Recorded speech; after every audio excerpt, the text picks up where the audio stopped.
적으로부터 아군을 지키는 성. 그 성을 방어하는 강력한 무기가 있다. 고대 신라에서 눈부신 발전을 보여 당의 황제도 탐을 냈던 과학 무기. 우리에게는 흔히 서양의 무기로 알려져 있지만 분명 우리 역사에도 끊임없이 등장했던 무기.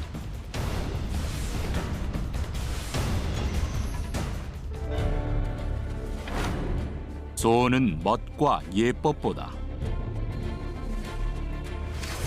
누구나 사용할 수 있고 더 강한 파괴력에 집중했던 무기. 그것은 바로 우리 민족의 또 다른 활, 쇠뇌이다. 임진왜란에 참전했던 한 장군은 이렇게 말했다. 만약 강한 쇠뇌들을 관문과 현무에 매복시켜 놓았다면 어찌 임금님을 피난길에 오르게 하는 아픔이 있었을 것인가. 쇠뇌의 역사, 그 발자취를 따라가 본다.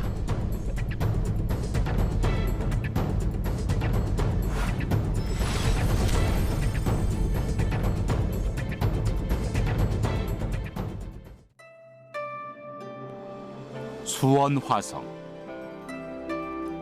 정조가 그의 아버지 사도세자의 묘를 수원으로 옮기면서 만든 성. 우리는 이곳에서 쇠뇌의 흔적을 찾을 수 있었다. 수원 화성에는 50개의 방어시설이 있습니다. 그중에서 그 동북노대와 선호대라는 게 있습니다. 노대는 그 세뇌를 쏠 수 있는 높은 대라는 뜻으로 하나는 선호대, 또 하나는 동북노대라고 합니다. 임진왜란의 경험을 통해 보다 더 강력한 수도방어 시스템의 필요를 느꼈던 정조. 정조는 영의정 최재공과 실학사상의 거두 정약용, 화가 김홍도 등 당대 최고의 실력자들을 동원해 수원화성을 난공불락의 요새로 만들었다. 영조에 들어오면 뭐 각종 주요 중앙의 군영이라든지 아니 지방에서 여러 가지 형태의 노 제작이 활발히 이루어집니다. 크기도 다양하고 성능도 굉장히 다양한 노들이 제작되는데 그러한 속에서 노의 중요성이 좀 올라오고 있는 단계입니다. 그래서 정조가 아마 수원화성을 건설할 때 노를 사용할 수 있는 아마 무대를 아마 따로 건설한 것 같습니다. 긴 사거리로 멀리 있는 적을 공격하고 적의 방어를 뚫는 강력한 파괴력을 갖춘 쇠뇌. 과연 쇠뇌의 시작은 어디서부터일까? 일단 유물로 고고학적 유물에 따라서 본다면은 낙랑식이 이제 평양 쪽에서 발굴된 유물들이 있거든요. 결국 이제 그 낙랑식의 유물이 고조선 것이냐 아니면 한나라 한사군의 낙랑의 유물이냐 논란은 될 수 있긴 하겠죠. 그렇지만은 당시 어떤 여러 가지 그런 정황으로 봤을 때는 고조선도 충분히 사용했을 가능성이 높다. 청동제 노기는 청동으로 만든 쇠뇌의 발사 장치로 낙랑식의 유적에서 발굴된 유물이다. 쇠뇌 형태의 무기 흔적들은 한반도뿐만 아니라 멀리는 유럽, 가깝게는 중국에서도 발견되고 있다. 무기는 전쟁이잖아요. 전쟁은 상대가 어떤 무기를 가지고 있든 간에 내가 그걸 모방을 해서 빨리 새롭게 만들어서 사용해야서 다시 해야지 내가 승리할 수 있잖아요. 그러니까 적이 가지고 있으면 바로 흡수될 수밖에 없는 거죠.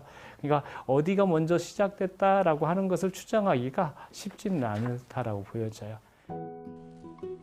우리는 육군박물관에서 쇠뇌의 또 다른 흔적을 만날 수 있었다.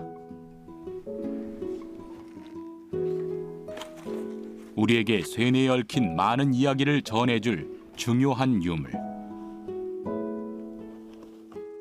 그 주인공이 지금 우리 앞에 모습을 드러낸다. 18세기 영조 시대에 그 무기 전문가인 변진영이 만든 노 쇠뇌를 해석한 책입니다. 이게 1727년도 지금부터 300년 정도 전 것이죠. 영조때 쓰인 이 책의 이름은 바로 노해.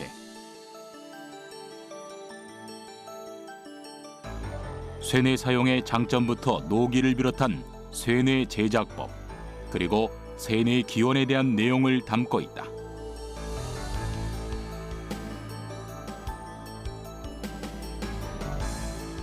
국노의 제도가 언제 시작되었는지는 모르지만 제 나라의 손비는 마릉에 만노를 매복 설치하여 방연을 죽였고 항우 또한 한왕을 쇠뇌로서 사살하였다.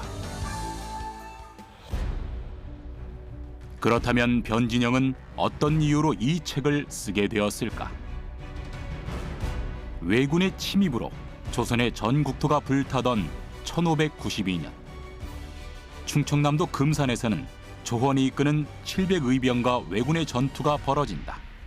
오늘은 한 번 죽음이 있을 뿐이니 하나의 의자에 부끄러움이 없도록 하라.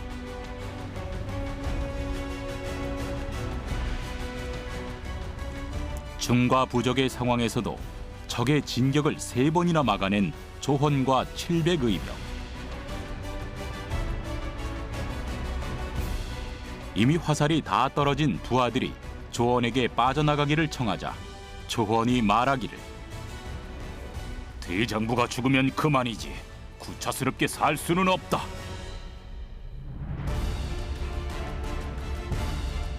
무기가 떨어지면 맨주먹으로 싸웠고 계속해서 동료가 쓰러져도 의병들은 단 한 사람도 도망가지 않았다. 결국 그날 금산에서 조헌과 700의병은 모두 전사한다. 조헌은 깃발 아래서 전사했고 의병들의 시체는 그의 곁을 빙 둘러 있었다고 한다. 그리고 얼마 후 변흥정이 이끄는 조선 부대가 금산에 도착한다. 잘 알려져 있지 않은 이들의 이야기를 조선왕조실록은 이렇게 기록하고 있다. 변흥정이 처음에 조헌과 함께 금산을 공격할 것을 약속하였는데 관군과 함께 모두 기일에 늦게 되었다. 조헌이 피하여 전사하였다는 말을 듣고 탄식하기를 어찌하여 의병장과 약속을 하고서 위배하여 함께 죽지 못했단 말인가 하고 즉시 군사를 이끌고 단독으로 진군하여 성 아래에 이르러 격투하다가 전사하였다.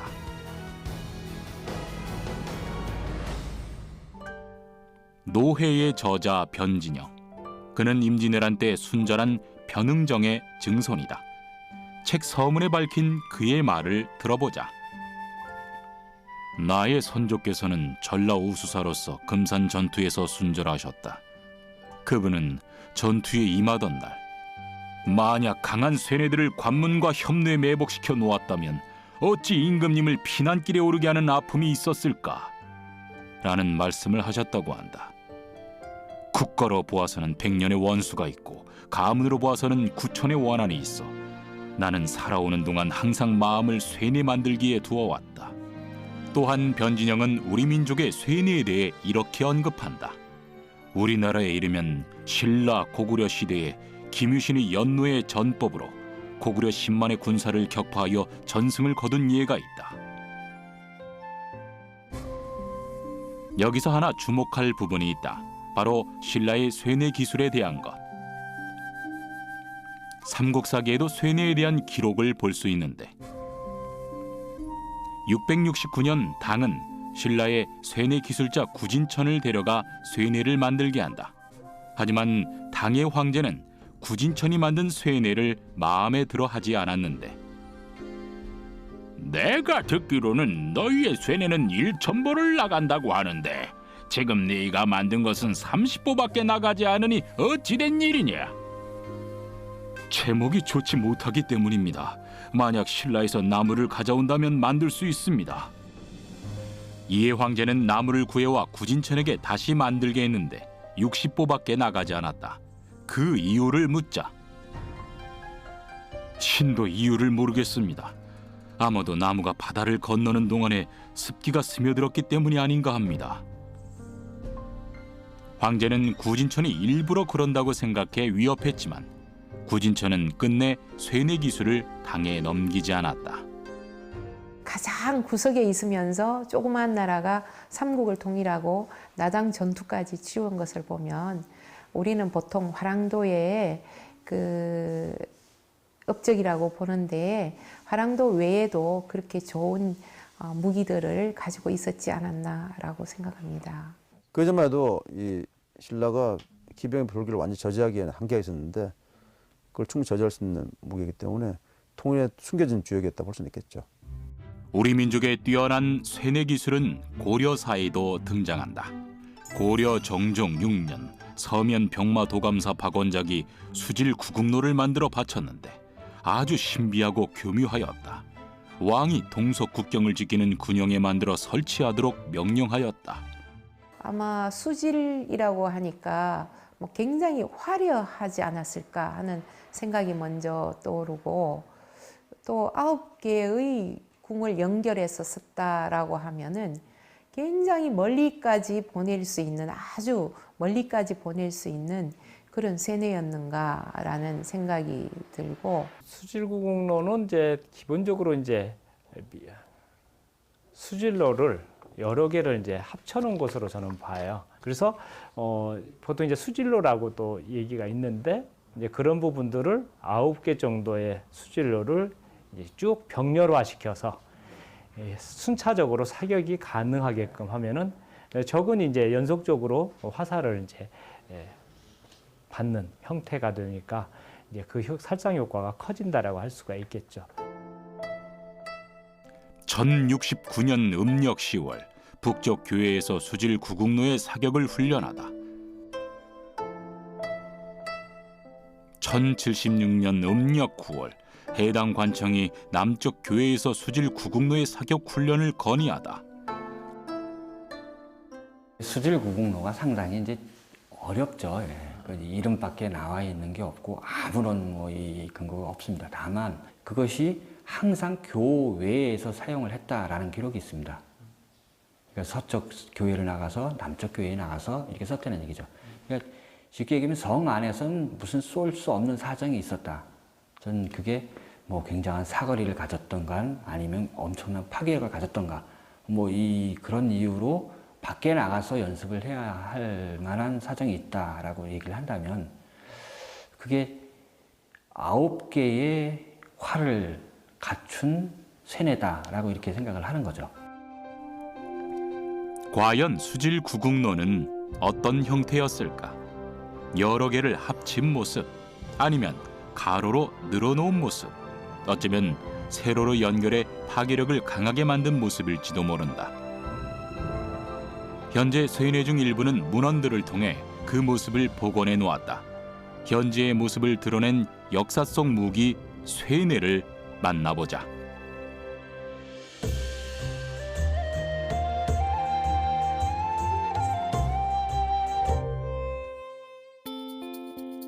금산 전투에서 순절한 변응정이 그토록 없음을 안타까워했고 변진영이 평생을 마음에 두었던 쇠뇌를 복원한 곳.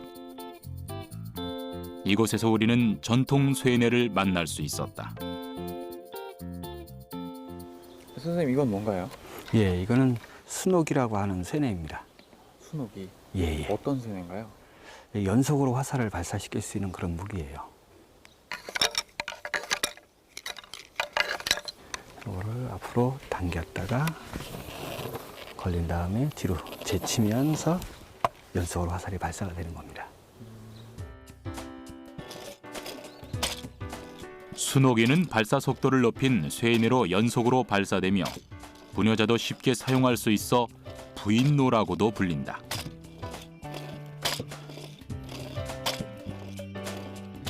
열 발 정도가 들어가게 되고요. 발사 속도는 한 초에 한 발 정도씩 발사가 됩니다. 일반적으로 활을 빨리 쏜다 해도 한 2, 3초에 한 발 정도씩 발사되니까 그것보다는 이게 좀 더 빠른 편이죠. 각궁을 쏘는 것과 같은 멋을 찾기는 힘들다. 그러나 목표에 하나둘 박혀가는 쇠뇌의 화살을 보면 적에게 손상을 입히는 무기 본래의 목적에 충실하다는 것을 실감할 수 있다. 활에 비해서 이 쇠뇌는 장점이 여러 가지가 있죠. 굉장히 쉽게 배울 수 있다라는 거예요.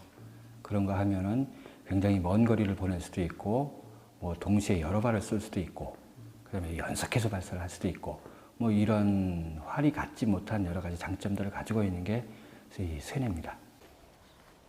위력적으로 보이는 대형 쇠뇌. 크기가 크기 때문일까? 마치 대포를 연상하게 하는 이 쇠뇌는 큰 몸집답게 발사 준비에도 시간이 걸린다. 예, 이건 상로라고 하는 쇠뇌입니다. 이런 상 위에 올려져 있다 해서 상로라고 하는 거고요. 지금 여기 있는 거는 이 상로의 작동 원리 정도만 알 수 있게끔 이렇게 작게 만들어진 겁니다. 이게 되게 단단하네요, 그죠? 사람의 힘으로 활시위를 당길 수도 없고 혼자 들고 이동하기도 만만치 않다. 이게 안 걸리네요, 여기에. 휴대성을 희생한 대신 파괴력을 높인 무기인 것이다. 화살을 장착하기 위해서도 기계장치, 농로를 이용해 활시위를 당겨야 한다.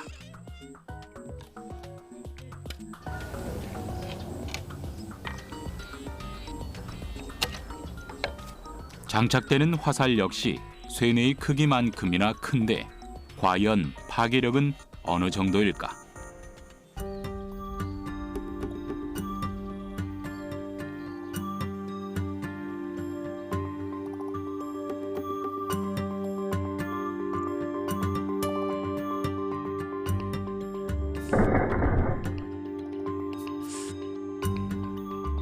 개인용 순호기보다 강한 파괴력을 보여주는 상로. 작동 원리만 보여주기 위해 실제보다 작은 형태로 복원했음에도 그 파괴력이 대단하다. 강한 무기라는 것을 실감할 수 있는데 그 옛날 우리 선조들도 이러한 쇠뇌의 강함에 매료되었던 것은 아닐까.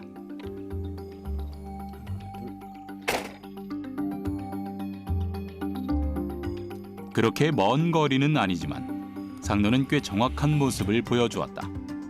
누구나 쉽게 사용할 수 있으면서도 강한 파괴력을 갖고 있는 무기, 그것이 바로 쇠뇌이다.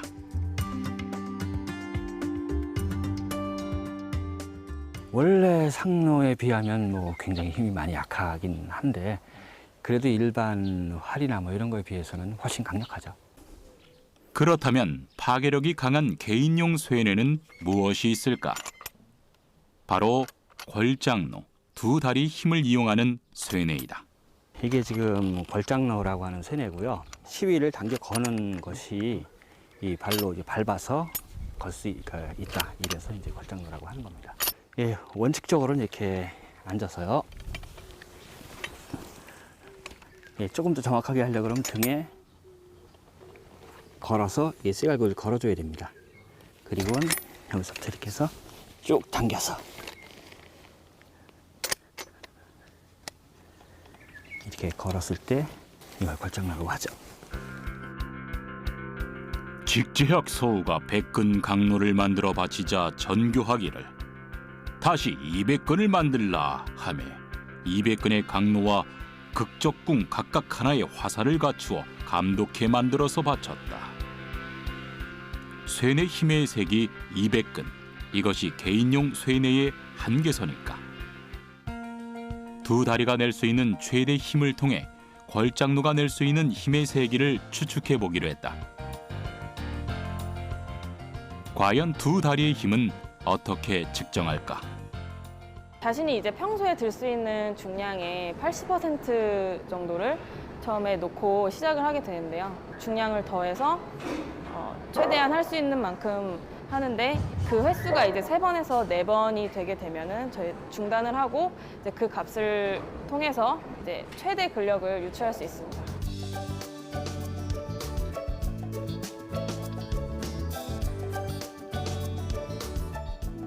여기서 이용하는 원 RM 측정 방식은 한 번에 들 수 있는 최대 중량을 이용해 사용되는 근육의 힘을 측정하는 방식이다.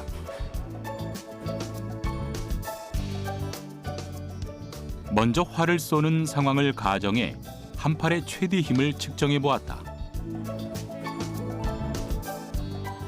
보통 성인 남성이 사용하는 활의 장력은 40에서 50파운드다. 그리고 걸장로를 사용하는 상황을 가정해 두 다리의 최대 힘을 측정해 보았다.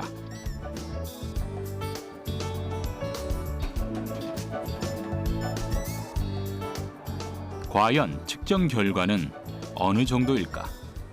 팔 힘을 이용한 최대 근력은 약 25kg 정도 나왔고 다리 힘을 이용한 최대 근력은 약 210kg 정도 나와서 다리 힘이 팔 힘보다 약 8배 정도 강하다고 나타났습니다.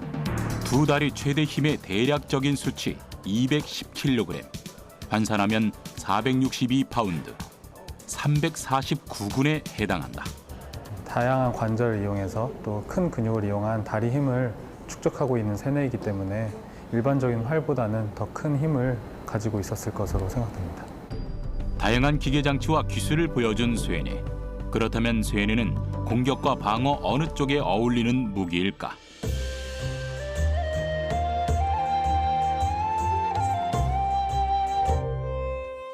그건 둘 다 가능하죠. 네. 근데 이제 우리는 이제 어떻게 보면 우리나라의 전쟁 특성상 방어 전투가 많았잖아요, 사실은. 여진적이 쳐들어온다든가 거란군이 쳐들어온다든가 몽골군이 쳐들어온다든가 결국에 이제 성을 토대로 해서 방어하는 것들이 많았기 때문에 결국에 이제 그런 용도에 많이 사용됐다라고 할 수가 있는 거죠. 645년 당의 고구려 침공, 당과 고구려의 백암성 전투가 벌어진다. 백암성 전투 당시 쇠뇌의 기록이 구당서에 남아있는데 진영을 백암성에 베풀고 성에 공격을 명하였다. 우기 대장군 이사마가 쇠뇌의 화살을 맞자 태종은 친히 피를 빨아주었다. 645년에 백암성에서 고구려에 있던 강력한 그 포노에 의해 가지고 돌궐 왕족인 아사나 사마가 저격당한 사건. 그 기록이 보입니다. 백암성은 결국 함락되는데 당나라 군대에 의해 가지고 어쨌든 그 한 발의 그 쇠뇌가 그 당에 이끌려온 돌궐 기병들의 사기를 전체적으로 저하시켰죠. 고대 한반도 국가들은 강력한 쇠뇌를 보유해 침략에 맞섰다. 그렇기 때문에 거대한 나라 당도 신라의 쇠뇌 기술을 탐냈던 것이 아닐까.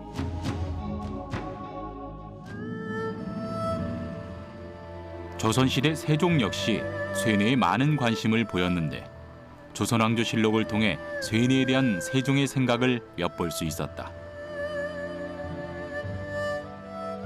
세종 15년 정련된 군사와 강력한 쇠뇌로서 요회처에 나누어 지키게 한 뒤에 세종 27년 국루와 함정을 설치하여 적의 내왕을 저지하여야 한다 하니 나도 그렇게 생각한다. 임진왜란 때도 쇠뇌를 방어용으로 사용한 기록이 남아있다. 진주대첩 당시 김시민 장군은 활과 쇠뇌, 포를 쏘고 돌을 굴려 적의 공격을 방어했다고 한다.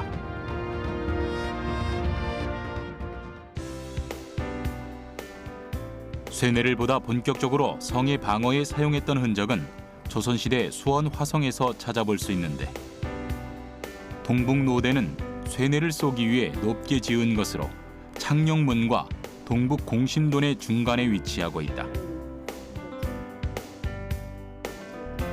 노대 안은 몸을 숨기고 공격하기 좋은 구조. 반대로 노대 밖은 노대가 높은 위치에 있다 보니 멀리까지 보인다. 사실 우리는 활이고 중국은 창이고 또 일본은 칼입니다. 이렇다시피 우리가 그 활을 많이 썼는데 이 쇠뇌가 바로 이 활을 다연발로 발사할 수 있는 것이기 때문에 여기에다가 설치를 해서 이 쇠뇌를 활용을 하면 좋겠다 이런 의도가 있지 않았겠는가. 또 그 이전에도 이미 쇠뇌는 있었지만요. 또한 수원 화성의 중요 시설에는 돌보다 벽돌이 많이 사용되었다고 하는데 노대 역시 마찬가지다.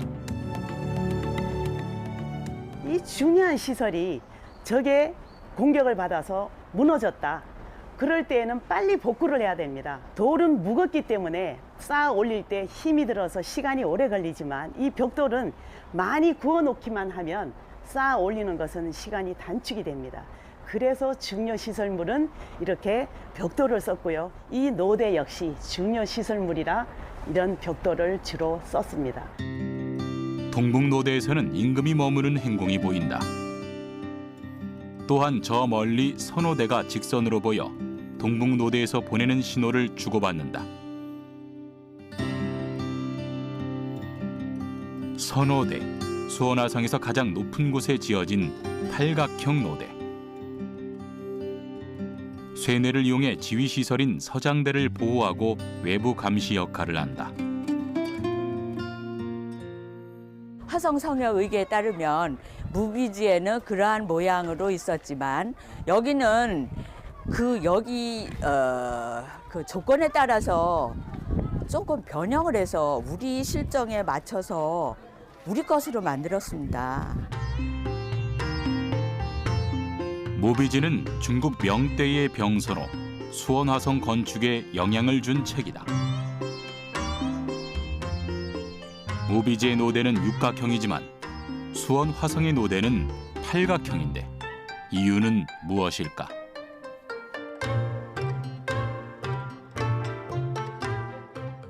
아무래도 그 보완책은 좀 더 많을수록 좋겠죠. 그렇기 때문에 노대가 사방이 트여 있는 그 팔각형입니다. 팔각형에서 병사들이 사방에 몰려오는 적들을 막을 수 있는 역할을 했을 거라고 생각하고 있습니다. 일단 수원 화성은 유네스코 세계문화유산 그쪽에서 인정한 군사시설입니다. 세계에서도 인정하는 군사시설이기 때문에 우리 민족의 최강의 요새였어요.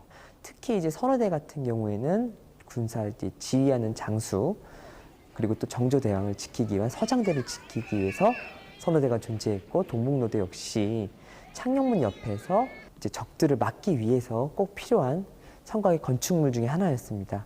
그렇기 때문에 정조 임금은 세뇌 또한 우리의 그 방어 기술, 공격 기술로서 그리고 또 무기로서 중시 여겼다고 볼 수 있습니다. 성을 방어할 때는 이동이 필요 없으므로 강력한 대형 쇠뇌를 사용할 수 있었을 것으로 보인다. 가장 강한 쇠뇌. 변진영은 가장 강한 쇠뇌를 이렇게 말하고 있다.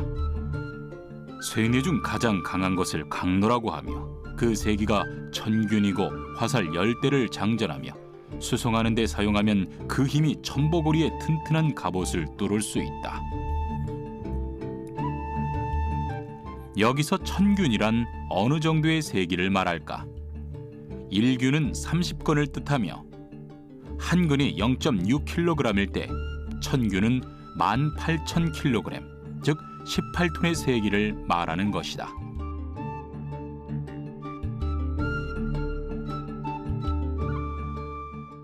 천균으로 하는 그런 것들이 있는데 이 균이 옛날 그 무게 단위이기 때문에 천균하면 18톤 나간다는 그런 이제 단위입니다. 그러니까 그렇게 강력하고 아주 센 쇠뇌가 있었다 하는 것이 보여지는 것이죠. 강한 쇠뇌로는 파루노도 기록에 언급되고 있다. 소 8마리가 활시위를 당기는 힘이라는 뜻의 대형 쇠뇌로 실제로 사용할 때 소를 사용했는지는 확실하지는 않지만 강한 쇠뇌였을 것으로 여겨진다. 파루로 같은 경우에는 이제 한 번에 여러 개의 화살을 동시에 날려보낼 수 정도로 강력 크기가 크죠. 결국엔 시위가 강하기 때문에 이제 8마리의 소가 끓여야만큼 이제 그래야 당길 정만큼의 어떤 그런 강력한 쇠뇌라고 얘기들을 하는 거죠. 1796년 9월 완성된 수원화성. 정주에 의해 난공불락의 요새로 지어졌으나 당시에는 외적의 침입을 받지 않았다. 많은 시간이 지난 후 일제강점기와 전국토를 폐허로 만든 6.25 한국전쟁 때 수원화성도 파손되는데 당시에 찍은 수원화성의 모습이 사진으로 전해진다. 1950년대 서장대 풍경. 그 당시 사진에서는 선호대의 흔적을 찾을 수 없다. 다행히 현재는 일부를 제외하고 복원했는데 이것은 정조가 남긴 수많은 자료가 있었기에 가능한 일이었다. 수원화성은 자료를 참고해 원형에 가깝게 복원했는데 남겨진 자료들에서 선호대는 빠지지 않고 등장한다. 이를 통해 정조가 방어 무기로서 쇠뇌를 중시했던 것을 추측해 볼 수 있다.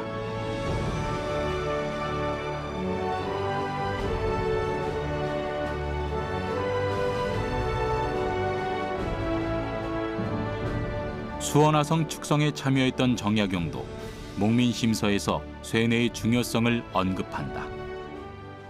목문심서는 이제 그 행정 지방관들이 어떻게 나라를 다스려야 되는가, 그거잖아요. 그래서 지방관들이 어떤 부분에 신경을 써야 된다. 근데 이제 거기 안에 권무라고 해서 지방관이 그런 무예를 권장하고 그런 걸 수시로 훈련을 시켜야지 변란을 당했을 때 위기를 극복할 수 있다라고 하는 거죠. 그러면서 이제 예로 든 것 중에 하나가 우리나라에 이제 나름대로 우수한 무기인 쇠뇌가 있다라는 거죠. 주로 방어에 사용한 쇠뇌. 그러나 쇠뇌를 공격에 사용한 흔적도 찾을 수 있었다.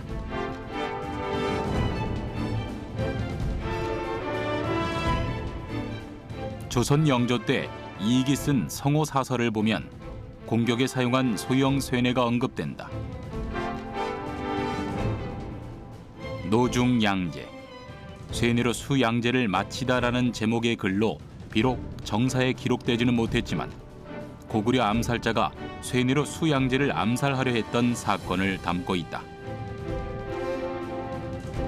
쇠뇌 기술이 뛰어났던 신라와 고려 시대에는 쇠뇌 전문 부대 노당과 정노군을 운용하기도 했는데 고려 시대의 뭐 정노군이라든가 같은 경우에는 어떤 별무반을 운용을 하는 데 있어서 중요한 핵심 병종 중에 하나였었고, 결국 이제 별무반은 적극적인 공격방 전술로 운영이 됐잖아요. 결국 이제 그런 측면에서는 어느 정도 이제 공격형 무기로도 사용됐다라고 볼 수가 있고, 조금은 적극적으로 그 쇠뇌 부대를 이용을 해서 적을 공략했는데 활용됐다라고 볼 수가 있습니다. 그래서 단순하게 뭐 방어용 무기다라고 볼 수는 없다라고 보여져요. 그런데 변진영의 노해에는 다소 특이한 쇠뇌 운용법이 들어있다. 쇠뇌를 연결해 매복 장소에서 사용하는 것으로 다수의 쇠뇌를 줄로 연결한 후 한 사람이 발사하는 방법이다. 숨어서 어떤 비밀리에 특히 소리가 안 나지 않습니까? 화약 무기는 반드시 불을 붙여야 되기 때문에 멀리서도 보이지만 너는 준비해놓고 감춰버리면 보이지 않거든요. 임진왜란 때도 뭐 의병들이라든가 곽재우를 비롯한 의병들도 쇠뇌를 사용을 해요. 왜냐하면 매복하고 있다가 적이 모르는 상태에서 공격을 하거나 할 때는 쇠뇌가 훨씬 유용하죠. 그러니까 활은 몸을 드러내야지 사격이 가능한데 쇠뇌는 엎드려 쏴 자세도 가능하죠. 일단은 장전을 딱 한 상태에서 엎드린 상태에서 기다리고 있다 적을 상대로 해서 공격이 가능해지는 거죠. 그러나 쇠뇌를 갖고 이동하면서 공격 무기로 사용할 때 주의할 점이 있는데 태조 이성계도 사불가론을 통해 활과 쇠뇌의 약점을 언급한다. 마침 장마철이어서 활과 쇠뇌의 악유가 느슨하고 대군이 질병이 돌 것이니 네 가지가 불가한 것입니다. 습기가 들어간다든지 아니면 강한 충격이 온다든지 그러면은 이 붙인 게 떨어질 수가 있죠.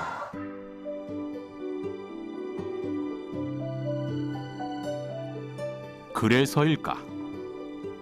활과 쇠뇌 중에는 실이나 끈으로 묶은 모습을 볼 수 있다. 활을 뭐 보호하려는 목적이다가 이제 맞는 건데 아까 좀 전에 말씀드린 대로 여러 가지 재료가 붙여진 것이 충격이나 아니면 뭐 이 습기 이런 것들로 인해서 떨어지려고 할 때 이 계속 붙여줄 수 있는 고정시켜주기 때문에 그걸 방지하라는 그런 목적입니다. 때로는 방어에, 때로는 공격에 사용되었던 쇠뇌. 한때 최강의 쇠뇌 기술을 보유했던 우리 민족은 조선시대를 거치면서 강력했던 쇠뇌 기술을 잃게 된다. 쇠뇌 기술의 쇠퇴기가 도래한 것이다.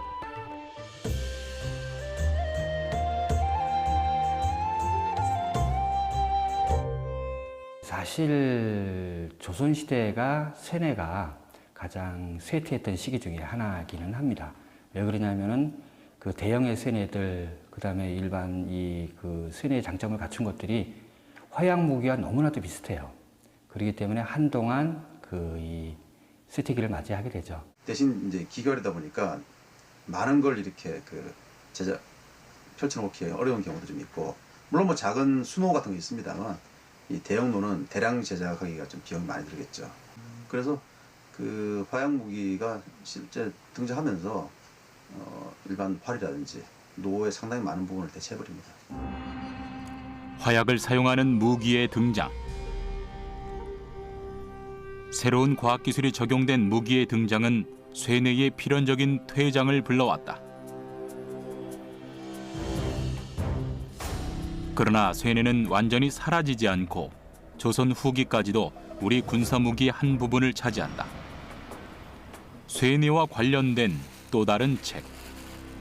노예와 함께 쇠뇌에 대한 귀중한 자료 훈국신조 기계도설. 훈국신조 기계도설은 조선 후기 고종 때 훈련도감에서 새로 만든 군사장비를 수록한 병서로 순호기와 걸장로 등의 쇠뇌가 실려 있다. 운영궁에서 만들었던 바로 이제 그런 무기들은 바로 이제 당시 대원군의 어떤 그런 의지, 이 국방을 강화해야지 우리가 결국엔 살아남을 수 있다라고 하는 그런 의지를 잘 보여주는 유물이라고 할 수가 있죠. 순호기 같은 경우에서도 훈련도검에서 만들고 했던 부분들도 바로 이제 훈국신조 기계도설에 나와 있는데, 그 내용이 이제 바로 이제 그런 국방이 강화되는 시점에 나왔던 책이라고 볼 수가 있습니다. 새로운 무기의 등장에도 불구하고 쇠뇌는 이어지는데 조선은 왜 화약 무기가 있음에도 쇠뇌를 계속 사용했을까? 내복이라든가 할 때는 쇠뇌가 훨씬 더 강하고 강력하고 사거리도 길고, 그럼 매복해 있다가 우리가 쏘면 되는 거 아니냐. 그때부터 다시 또 사용을 하기 시작을 하는 거죠. 누구나 쉽게 사용할 수 있는 기계식 무기 쇠뇌. 예보다는 실용성에 집중했던 쇠뇌. 후세에 전하려는 무기 기술자들의 노력이 쇠뇌를 오늘날까지 이어오게 했다.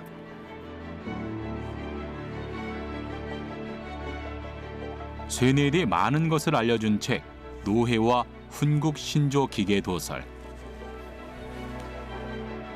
두 책은 이제 깊은 잠을 자기 위해 돌아갈 준비를 한다.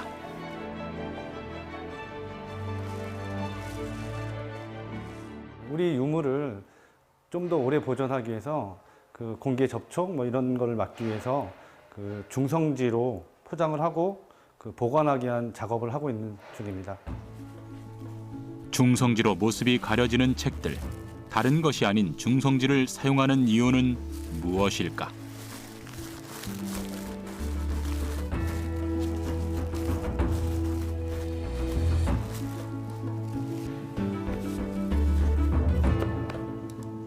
우리가 보통 그 과학 시간에 배우는 pH라는 게 있는데 7 이하는 산성이고 7 이상은 알칼리성이지 않습니까?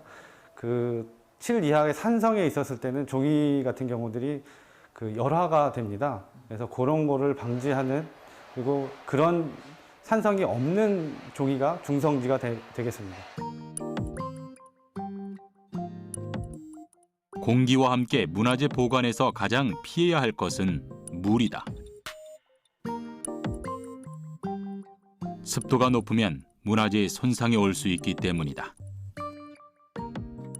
환지가 만들 때 화학 제품이 하나도 안 들어간 상태로 섬유질의 각유결합에 의해서 만들어진 그 종이라서 되게 오랫동안 보관할 수 있고, 사실은 주변 여건만 좋으면 반영구적으로 보존할 수 있는 종이가 됩니다. 과거와 현재를 이어주었던 책들. 오랫동안 보관되고 후손들이 보기를 원했을 선조들의 염원대로 이제 다음을 기약하며 잠이 든다.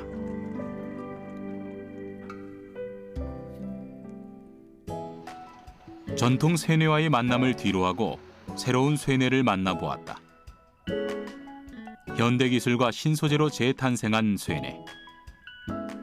무기와 크기를 줄이고 정확도와 파괴력을 높인 쇠뇌인데 우리가 흔히 석궁이라 부르는 현대적 쇠뇌이다.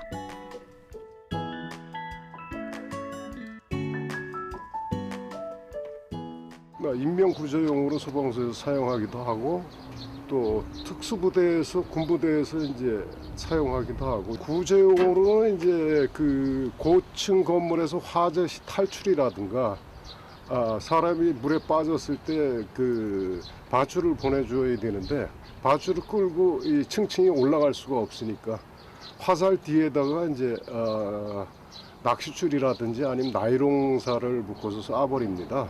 그러면 그 끝에다가 이제 밧줄을 묶어서 잡아당기면은 쉽게 그 밧줄 같은 거를 옮길 수가 있고 그래서 인명 구조하는 데 쓰고 그러죠.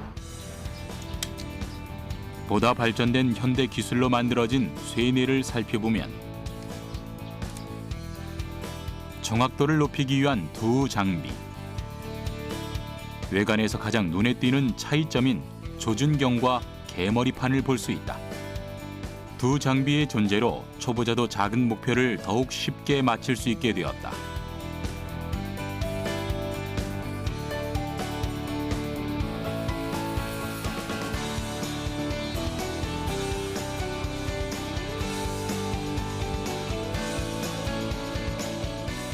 또한 강력한 파괴력으로 어느 정도 두께의 목표는 관통할 뿐만 아니라 그 세기 때문에 벽에 부딪혀 멀리 튕겨져 나가는 것을 볼 수 있다.